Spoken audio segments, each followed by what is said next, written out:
দর্শক আসসালামু আলাইকুম, আমি সাকিব সবাইকে স্বাগত জানাচ্ছি। আজ প্রথম আলো একটি অনুসন্ধানী রিপোর্ট তৈরি করেছে এবং সেই অনুসন্ধানী রিপোর্টে তারা জানিয়েছে যে হাসিনা ক্ষমতায় টিকে থাকতে আহ, তার অনুগত এবং তার তোষামতকারীদের 830টি প্লট বিতরণ করেছে, রাজুকের প্লট বিতরণ করেছে। এবং এই রাজুকের এই প্লটগুলি তিনি কোনো নিয়ম নীতি না মেনে খুবই অল্প দামে তিনি রেখেছেন এই প্লটগুলি। তার অনুগত যারা বাহিনী ছিল তারা রেখেছে। এর মধ্যে সোকল্ড আওয়ামী লীগের রাজনীতিবিদ ছিল, বিচারক ছিল, এখানে ছিল তার আত্মীয় স্বজন ছিল, এখানে ছিল শিল্পী সমাজ ছিল। তো এইভাবে সমাজের বিভিন্ন সেক্টরের তার পক্ষের তোষামতকারীদের হাসিনা এই ফ্ল্যাটগুলি, এই প্লটগুলি উপহার দেয়। এবং আপনারা জানেন যে হাসিনা তোষামতকারীদের খুবই পছন্দ করতেন। এবং তার যে সংবাদ সম্মেলনগুলি হতো, সেই সংবাদ সম্মেলনগুলিতে তোষামতকারীরাই কিন্তু থাকতেন সবার উপরে। এবং তিনি একটি এই তোষামতকারীদের বলয় তৈরি করেছিলেন এবং এই বলয় থেকে তিনি আর বের হতে পারেননি। এবং মানুষের যে তার প্রতি একটি ঘৃণা, সেই ঘৃণা কিন্তু যে তোষামতকারী ছিল সেই তোষামতকারীরা শেখ হাসিনাকে বুঝতে দেয়নি এ কথাটাও বলাটা ভুল, কারণ আহ, যেটা হচ্ছে যে এই সময়ে সোশ্যাল মিডিয়ার যুগ। তিনিও হয়তো নামে বেনামে ফেসবুক দেখতেন বা সোশ্যাল মিডিয়ায় থাকতেন, কিন্তু তারপরেও তিনি এই জিনিসগুলি বোঝার চেষ্টা করেননি এবং তোষামতকারীদের সাথে কিন্তু তিনি তালে তাল মিলিয়ে গিয়েছেন। এবং এই তাদেরকে সুযোগ সুবিধা দিয়ে প্রতিটি সেক্টরে তার লোক নিয়োগ করে, বিচারক থেকে শুরু করে আমলা পুলিশ থেকে শুরু করে এই বিশ্ববিদ্যালয়ের শিক্ষক সাংবাদিক, এই ধরনের একটি বলয় সৃষ্টি করে তিনি 15 বছর ক্ষমতায় ছিলেন। তো প্রথম আলো যেটা লিখেছে যে ক্ষমতাচ্যুত আওয়ামী লীগ সরকারের 15.5 বছর এভাবে সরকারি চাকরি, জনসেবা ও সমাজ আহ, সমজাতীয় খাতে জাতীয়ভাবে অসামান্য অবদানের জন্য সাবেক প্রধানমন্ত্রী শেখ হাসিনা অথবা আওয়ামী লীগের ঘনিষ্ঠদেরকে রাজুকের প্লট দেওয়া হয়। রাজধানী উন্নয়ন কর্তৃপক্ষ রাজুক, পূর্বাচল, নতুন শহরে উত্তরা তৃতীয় প্রকল্প ও ঝিলমিল আবাসিক প্রকল্পের প্লটগুলো পেয়েছেন কাঠাপ্রতি মাত্র 2 থেকে 3 লাখ টাকায়। যেখানে 50-60 লাখ টাকা কাঠা, সেখানে তিনি 2 থেকে 3 লাখ টাকায় দিয়েছেন। এবং এসব প্লটের বাজার মূল্য হচ্ছে কোটি টাকার বেশি। মাফ করবেন। আহ, রাজুকের প্লটের আয়তন 3, 5, 7 এবং 10 কাঠা করে, এবং সংরক্ষিত কোটার প্লট পাওয়ায় কেউ কেউ সেগুলি আবার বিক্রিও করে দিয়েছেন। তো এখানে যেটা হচ্ছে যে সেটা হচ্ছে যে সাবেক সংসদ সদস্যরা পেয়েছেন এবং তাদের সংখ্যা হচ্ছে 256। সাবেক মন্ত্রী পেয়েছেন 12 জন, 22 জন প্রতিমন্ত্রী পেয়েছেন 12 জন, 39 জন সচিব তাদের অসামান্য অবদানের জন্য প্লট বরাদ্দ দিয়েছেন। তো এই অসামান্য অবদানটা কি ছিল?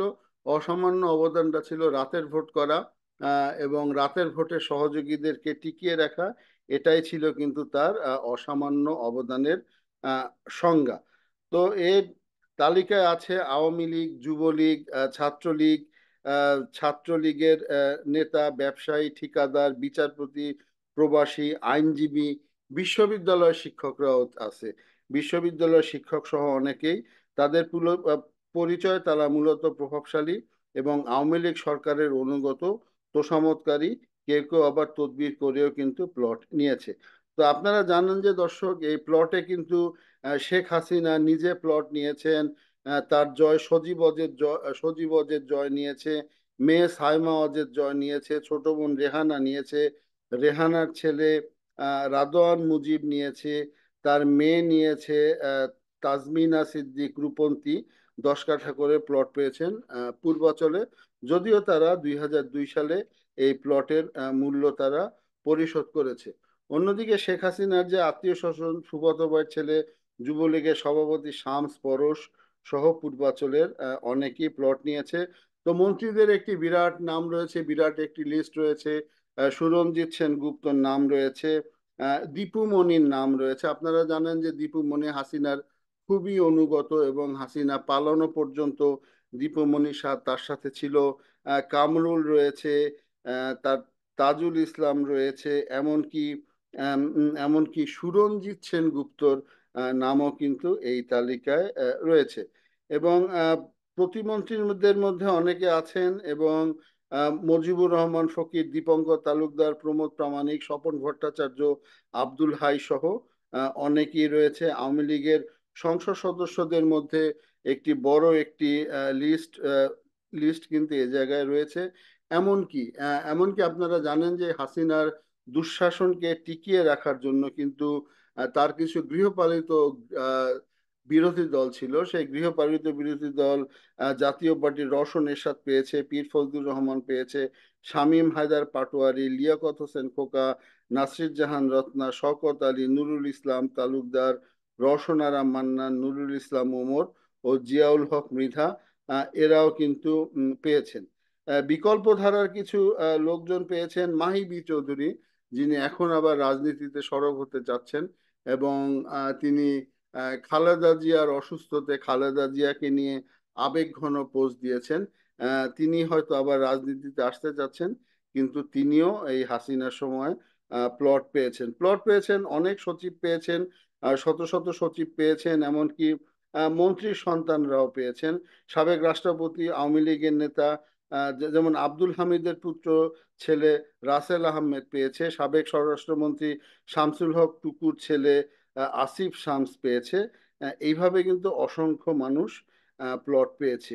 এমনকি শিল্পী সমাজ যারা রয়েছে তারা পেয়েছে, এবং শিল্পী সমাজের মধ্যে অনেকেই আপনারা জানেন যে এই জুলাই আগস্ট ম্যাসাকারে কিন্তু তারা হাসিনার পক্ষে ছিল, এবং তাদের তারাও কিন্তু প্লট পেয়েছে। আবু জাফর সূর্য, রাহুল রাহা, নাজমুল হাসান, শাহরিয়ার নাহিদ, আহ, শাহরিয়া শাহরিয়ার শহীদ, নাজিম উদ্দিন শ্যামল, সাইফুল ইসলাম কল্লোল, এই সমস্ত লোকজন পেয়েছে।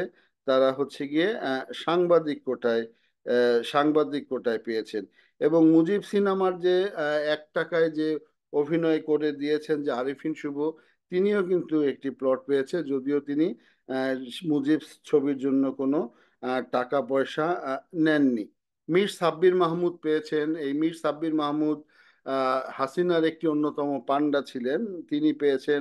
রানা হামিদ পেয়েছেন, লিটন হায়দার পেয়েছেন, রাসেল আশোকি পেয়েছেন, বেগম মিনা বড়ুয়া পেয়েছেন, প্রবীণ শিল্পী সাইলা সাবরিন পেয়েছেন, মেহের আফরোজ শাওন পেয়েছেন।